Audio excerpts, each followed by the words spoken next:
subió Jesús a Jerusalén, y hay en Jerusalén, a la puerta de las ovejas, un estanque, que en hebreo es llamado Betesda, casa de consolación, el cual tiene 5 pórticos. En estos yacía multitud de enfermos, de ciegos, de cojos, secos, que estaban esperando el movimiento del agua, porque un ángel descendía a cierto tiempo al estanque y revolvía el agua, y el que primero descendía en el estanque después del movimiento de agua era sano de cualquier enfermedad que tuviese. Estaba allí un hombre que hacía 38 años que estaba enfermo. Cuando Jesús vio a este echado y supo que ya llevaba mucho tiempo, le dice: ¿quieres ser sano? Y el enfermo le responde: Señor, no tengo hombre que cuando el agua fuere revuelta me meta en el estanque, porque entre tanto que yo vengo, otro antes de mí ya ha descendido. Le dice Jesús: levántate, toma tu lecho y anda. Y luego aquel hombre fue sano y tomó su lecho y anduvo. Y era el Shabbat, era sábado aquel día. Entonces los judíos decían a aquel que había sido sanado: sábado es, no te es lícito llevar tu lecho. Amén. Padre, queremos darte las gracias por esta mañana. Gracias por tu palabra, gracias por lo que vas a hacer. Oramos, Señor, para que un manto de entendimiento, un manto de apertura en nuestros corazones y de nuestro espíritu sea aperturado en cada vida, para nosotros entender en el corazón lo que tú quieres decirnos. Que tu manto de sanidad, tu manto de paz y de unidad sea manifiesto en esta mañana. Te lo pedimos en el nombre de Cristo. Amén y amén. Abraza a una persona y dile: hoy día nos hablan.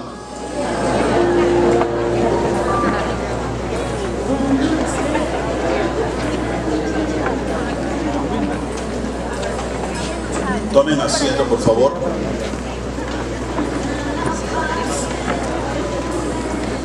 Y hoy día quiero compartir con ustedes la palabra con un nombre que se le ha puesto: levanta la mirada. Levanta la mirada. Miren, nos enseña en diversos tránsitos de la palabra y de nuestra propia vida también. Nos enseña, por ejemplo, que cuando Abraham se sintió solo, quizás en el momento que se había separado ya Lot, su sobrino amado, al cual lo veía como un hijo, y el Señor lo ve taciturno posiblemente a Abraham, hombre mayor de 75 años, hombre sin esperanza natural, ya que no tenía descendencia, y el que podría fungir de descendiente, Lot, estaba siendo distanciado, estaba siendo separado, se estaba yendo él por su propia necesidad de poder asegurar a su grupo de pastores, etc. Y el Señor, ¿qué es lo que le dice a Abraham? Alza ahora tus ojos. ¿De acuerdo? Porque nos ponemos en el lugar de Abraham, y después de haber andado con Lot, posiblemente al verse sin Lot, al verse sin heredero, al verse sin esperanza, quizás ha tenido la vista baja. ¿De acuerdo? Más adelante también nos enseña en el libro de Mateo, en el capítulo 14, en el cual suben los discípulos a una barca, están en el mar de Galilea y se desata una tempestad, se desata unas olas muy grandes, y de pronto, en medio de la noche, en la espesura de la noche, ven una figura que se les viene acercando y dicen: ¿qué pasó? ¿Qué es eso? ¿Un fantasma? ¿Un demonio? ¿Qué cosa puede ser? ¿Por qué? Porque como que se le veía caminando por el agua. Y entonces ellos se asustan, y cuando el Señor lo reconocen al Señor Jesús, el Señor Jesús le dice: ven ahora sobre mí, ven hacia mí, a Pedro. Y Pedro se baja de la barca con ciertos temores, como podría ser nosotros en medio de la noche en una barca, bajarte de la barca y poderte meter al agua, pero sin embargo, oh sorpresa, comienza a caminar también sobre el agua. Pero ahí nos dice también en la palabra que Pedrito, al ver el fuerte viento, el viento no se ve, ¿verdad? Se siente, pero al ver él, tuvo miedo y se comienza a hundir y dice: me voy a ahogar, sálvame. Y Jesús le dice: hombre de poca fe. ¿Por qué? Porque Pedro, cuando dejó de mirar a Jesús y comienza a ver su situación, él comienza a desestabilizarse y a hundirse. Lo mismo también sucede también con los propios discípulos, y ya Jesús está en la barca y se desata la tormenta dentro de esa barca, y Jesús estaba durmiendo, y los discípulos se asustan y van y lo despiertan a Jesús y le dicen: Señor, sálvanos que perecemos por la tempestad.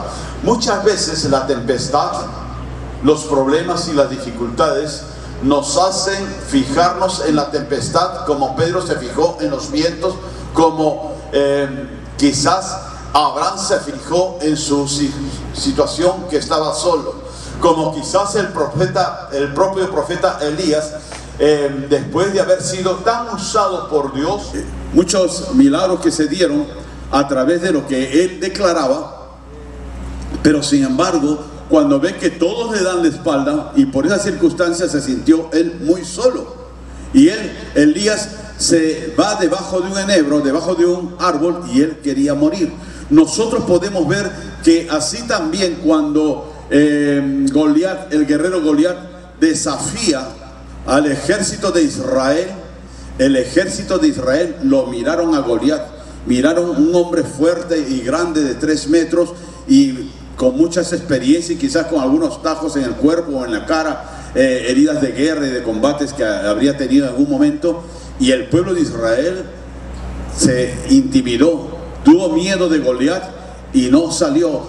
¿Qué diferencia con David? Que David no lo vio a Goliat. La mirada de David, ¿en dónde estaría?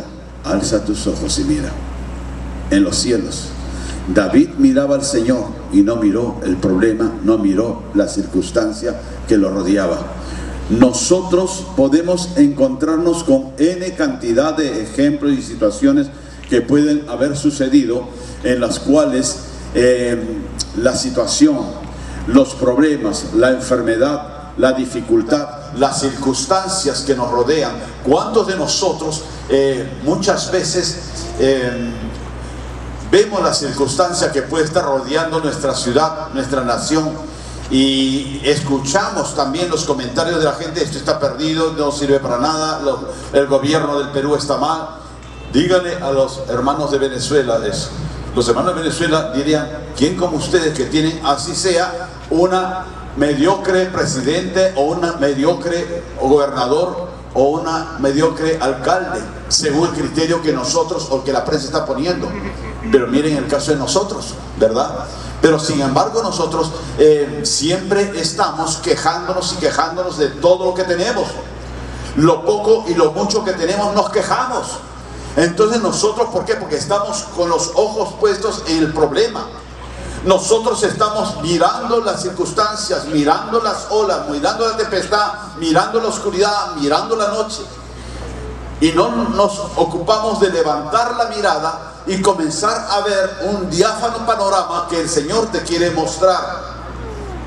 Nosotros debemos entender, cuando Jesús nos enseña algo para creer y para caminar, para poder andar sobre los mares, para poder atravesar las tormentas, es cuando tú vas a aguzar tu visión y vas a ver a través de la tormenta, a través del Goliat, a través de los mares y todo ello.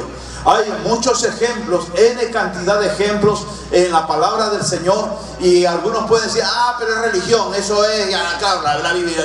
No, aún en la vida secular, en la vida real, hay ejemplos como Henry Ford, de Albert Einstein, de Thomas Alva Edison, del coronel Sanders, el fundador del Kentucky Fried Chicken, de William Colgate, el fundador de la empresa Colgate, que hasta ahora se viene usando Colgate para los Palmolive, John Rockefeller, de Walt Disney, y aún en la época actual y en nuestra nación, una señora que yo muchas veces he manifestado, que se llama Marina Bustamante. No es muy conocida, pero ella a los 17 años en Barrios Altos, ella es de Barrios Altos, ella a los 17 años ella empezó a trabajar con 600 soles que le prestó su papá para poder, y aprendiendo de un tío que curtía cueros, y comenzó a hacer correas. Ella es la madre del cual puso su nombre a la empresa Renzo Costa. Estos no son cristianos, algunos sí, como William Colgate, quizás Rockefeller llegó a conocer del Señor, etc. Pero muchos de ellos no son cristianos.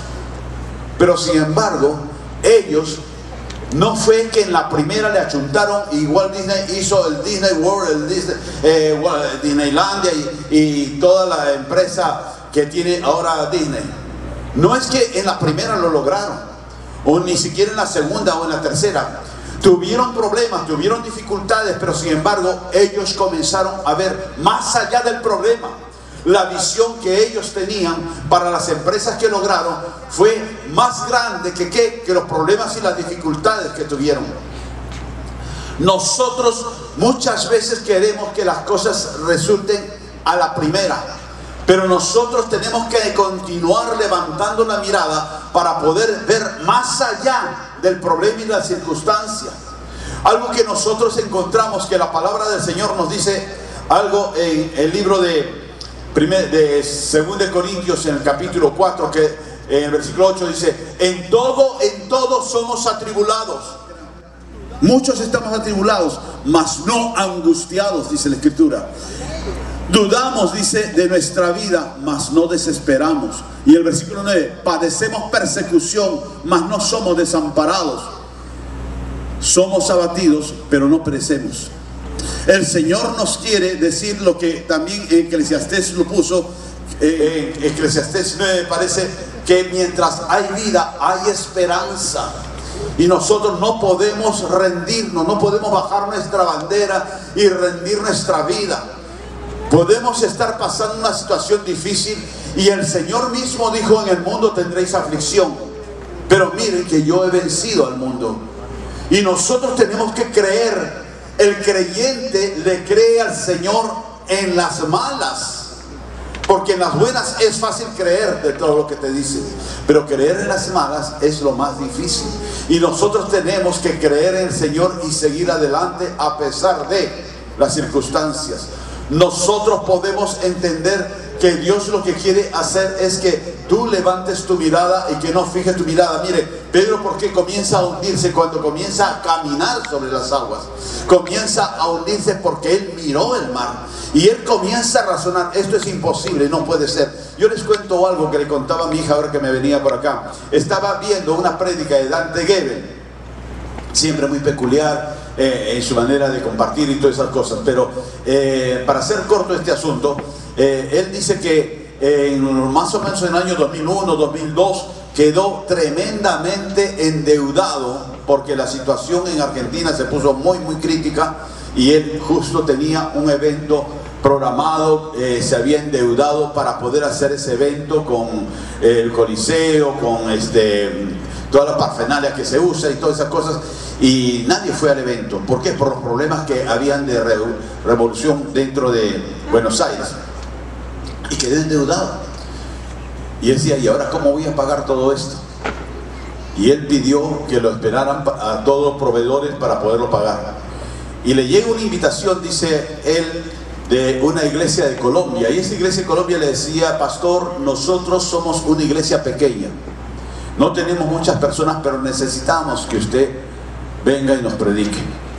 Y él mismo le dice a su esposa: yo no voy a ir, estamos endeudados, no voy a esta iglesia y ni siquiera ofrenda me darán, y no voy a ir. Pero bueno, obediente al Señor, él fue. Ojo, obediente al Señor, él fue. Y dice que cuando él llega al hotel que se va a alojar, frente a la recepción, en una barra del hotel, posiblemente el bar, había un señor que le pasa la voz y lo llama. Y él le dice, no, estaba cansado, estaba fastidiado, había ido de mala gana, qué sé yo, pero él no quería atenderlo. Y le dice que no. Y le dice un ratito. No, que él tenía que subir, que tenía que descansar, que estaba cansado. Y dice que él se mete al ascensor y el señor también da un salto y se mete al ascensor. Y él dice, ¿qué pasó? ¿Qué sucede acá? Y el señor le dice, usted no me conoce y por eso quizás no me quiere atender. Pero yo le quiero decir algo. El señor me dijo que yo pagara toda la deuda que usted tiene en Argentina. Dice que él le dio ganas de decirle, regresémonos al bar y nos tomamos un whisky.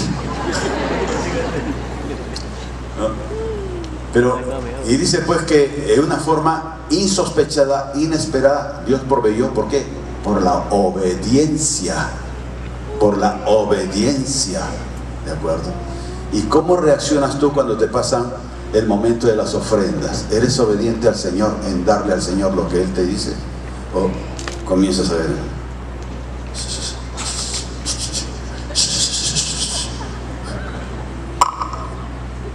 Obediencia. Queremos ser prosperados, pero estamos nosotros estancados viendo el problema y la circunstancia, viendo lo que tienes y lo que no tienes y lo que tienes que pagar. Comienzas a ver los recibos y los recibos. Y yo les digo, por mi propia vida, ha habido semanas, yo no le digo esto a mi esposa, ni siquiera a mi esposa, ni a mis hijas, menos también a mis yernos. No les digo, tengo que pagar tal cantidad y no tengo en este momento. Pero de una u otra manera me ha llegado la provisión y he podido pagar y tener todas mis cuentas al día. ¿Por qué?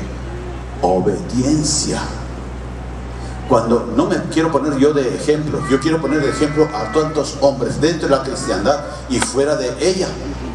Para que cuando tú obedeces al Señor, lo obedeces. ¿Por qué? Por lo que leíamos hace unos momentos en Hebreos 11:1. Porque estamos nosotros creyendo en lo que esperas. Estamos nosotros con la convicción de lo que no ves.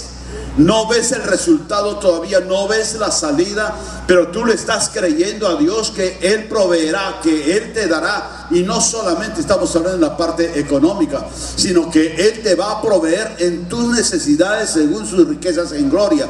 Y sus riquezas en gloria no es solamente económico. ¿De acuerdo? Nosotros, dale un aplauso al Rey.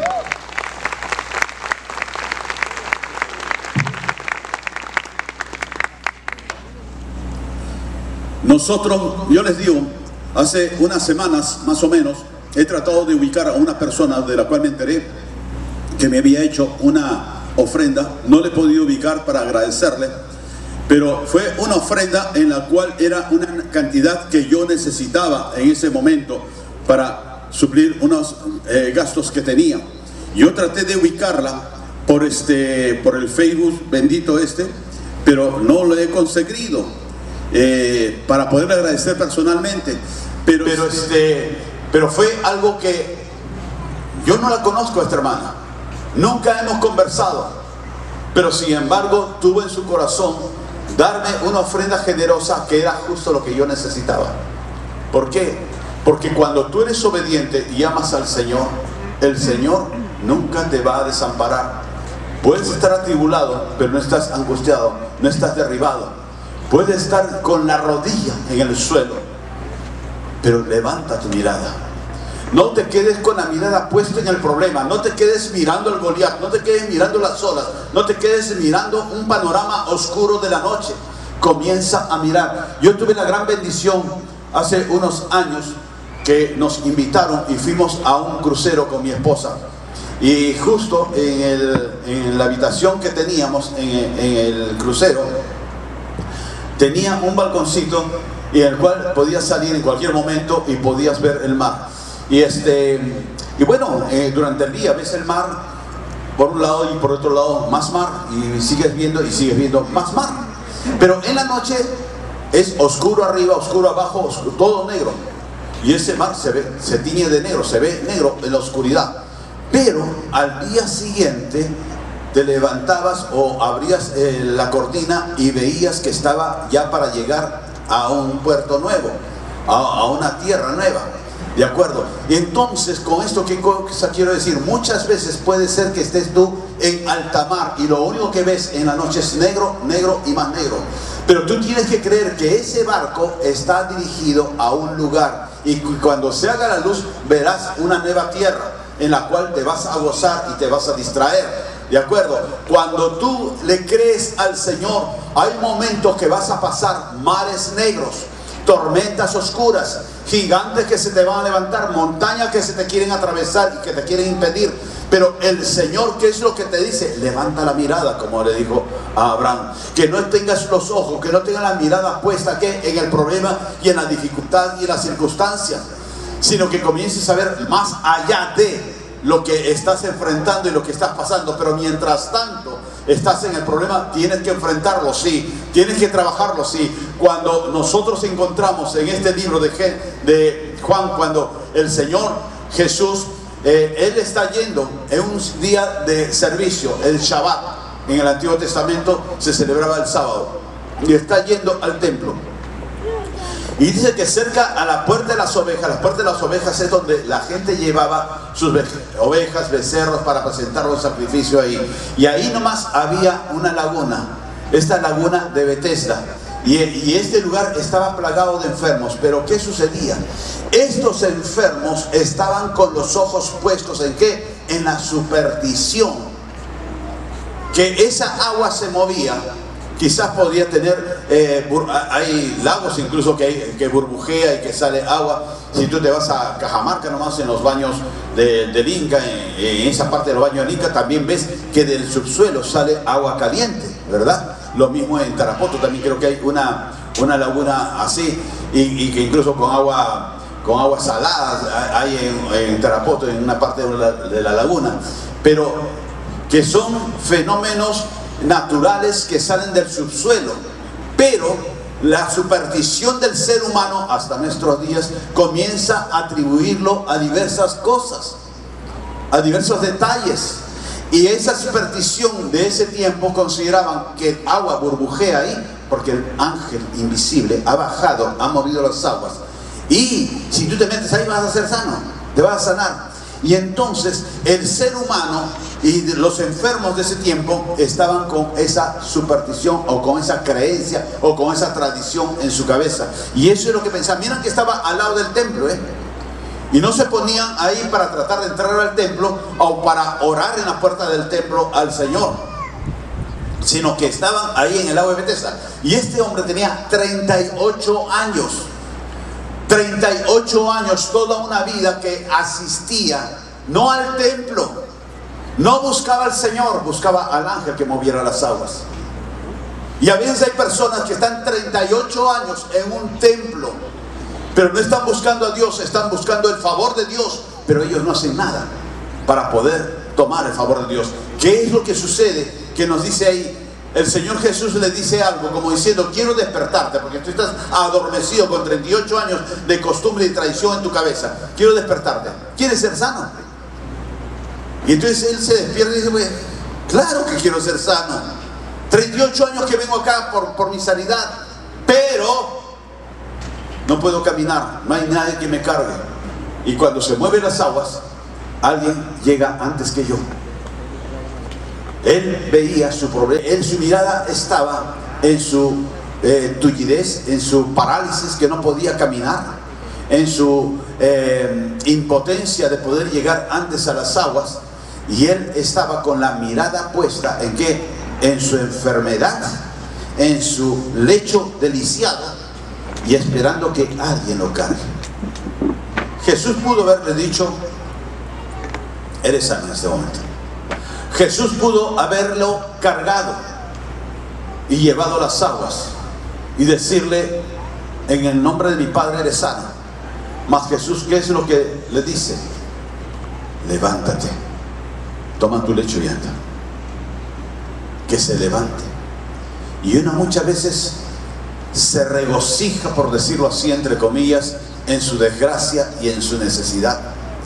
Y hay muchas personas que viven en desgracia porque se llegaron a acostumbrar y les gusta estar dando lástima. Es como los leprosos de esa época, andaban ellos con una vestimenta que se le reconocía de lejos, ese es un leproso, entonces apártense de ahí. No se vayan a contagiar o a contaminar. Y hay muchos leprosos espirituales y leprosos almáticos, aún dentro de la iglesia de Cristo, en la cual pareciera que van con su campanita: yo soy un desgraciado, yo soy una desgraciada, nadie me quiere, nadie me ama, estoy pasando desgracia, estoy pasando situaciones difíciles, no tengo plata, no tengo salud, mis hijos me botaron, mi hija no me quiere, mi esposo me traicionó, mi esposa me dejó, y van con su campanita así.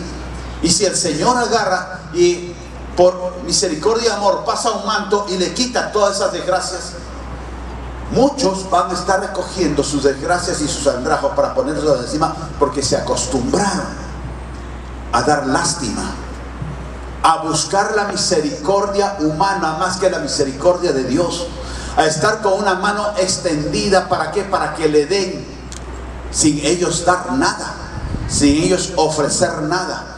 En una ocasión yo hablé de Facundo Cabral, que Facundo Cabral, cuando estaba de 9 años, 10 años, buscó al presidente, porque la esposa del presidente, Eva Perón, había prometido, había ofrecido trabajo, que nadie se iba a quedar en Argentina sin trabajo, y él quería acercarse a Juan Domingo Perón para que esa promesa que había hecho, Facundo Cabral creyó en ese hombre, en el presidente, que se la pudiera dar para su madre, que estaba sin trabajo y estaba en la miseria, en una vida muy trágica. Había visto a 4 de sus hermanos morir de hambre, de Facundo Cabral. Y cuando se acerca ese niño, y Perón para su comitiva y le dice: ¿quieres hablar conmigo? ¿Qué es lo que quieres? Porque le llamó la atención. Y él le dice: yo quiero trabajo para mi madre. Y Evita Perón dijo: primera vez que alguien pide trabajo y no pide dádivas, no pide dinero. Porque nosotros los humanos lo que queremos, ¿qué cosa es? Dame sin yo dar, dame sin levantarme, dame sin trabajar, dame sin ofrecer. Y cuando uno está en necesidades, cuando el ser humano está en necesidades, sin trabajo, y alguien le da un trabajo, le dice: bueno, ¿sabes qué cosa? Voy a hacerte un huequito por acá y vas a trabajar, te voy a pagar tanto porque no puedo pagarte más. Y, sí, está bien. Te besa las manos, los pies, todo. Pero después de una semana, 15 días, me están explotando, me están tratando mal, no me pagan lo que yo merezco, yo merezco otra cosa, yo debería ser por lo menos gerente. ¿Gerente de qué? De ociosos, el jefe de los ociosos, yo soy el capitán de los ociosos. Y uno no está dando las gracias por lo poco que uno sé. Dice la palabra de Dios: en lo poco fuiste fiel, ¿qué cosa más? En lo mucho te pondré.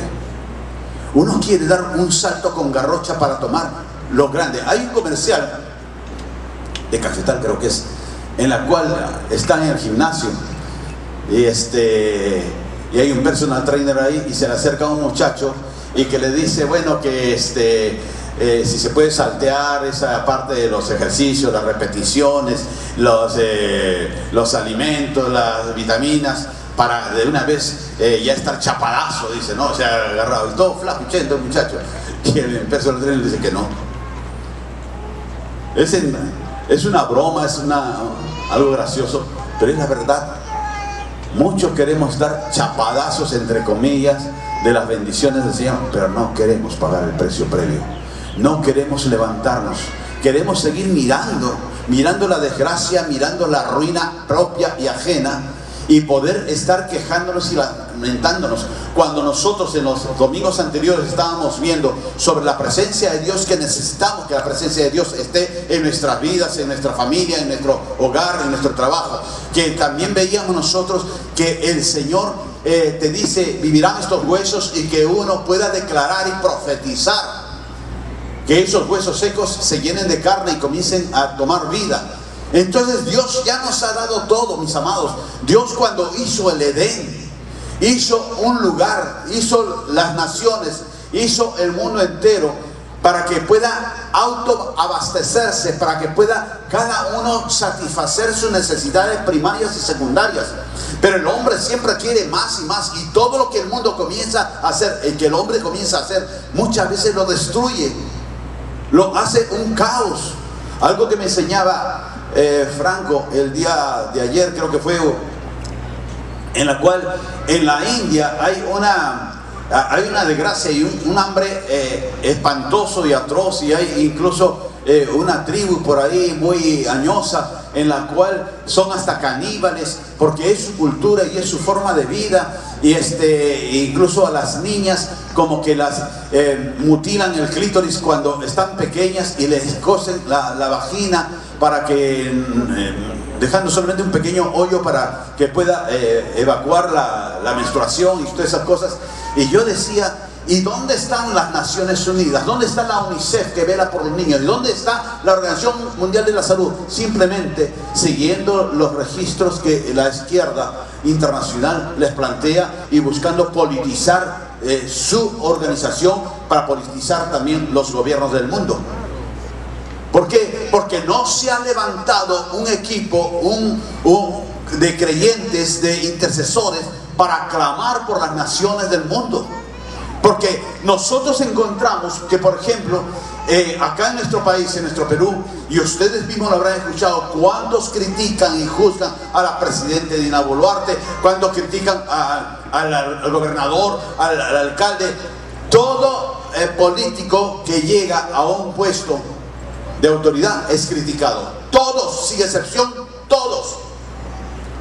Yo creo en la democracia, pero como San Martín, don José de San Martín, yo creo que nuestra nación y nuestro continente no está hecho para la democracia, que estamos todavía en pañales.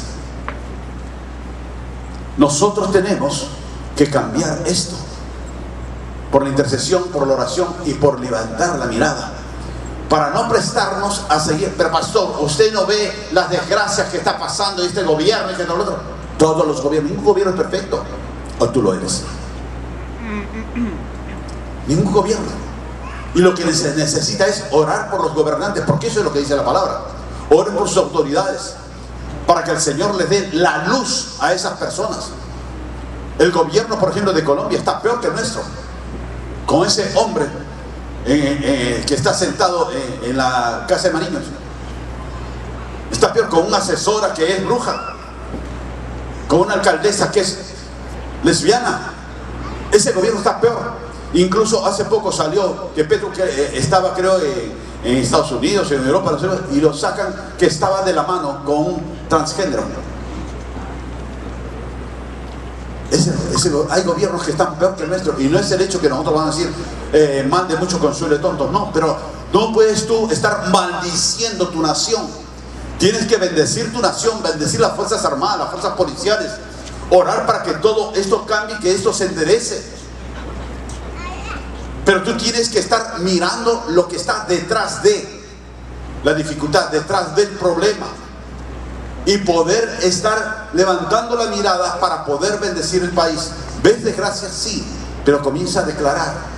No estés mirando el problema, no estés mirando la enfermedad, no estés mirando la necesidad. Comienza a mirar la bendición del Señor, que Él los va a bendecir si tú le crees a Él y si tú haces que tu vida sea diferente, que sea de esperanza y que sea de influencia para otras vidas. ¿Qué es lo que enseñamos a nuestros hijos y a nuestros nietos? Les enseñamos quizás, ¿qué cosa es esto? ¿Es un trapo rojo, blanco? ¿Qué cosa es? Es la bandera. ¿Quién la hizo?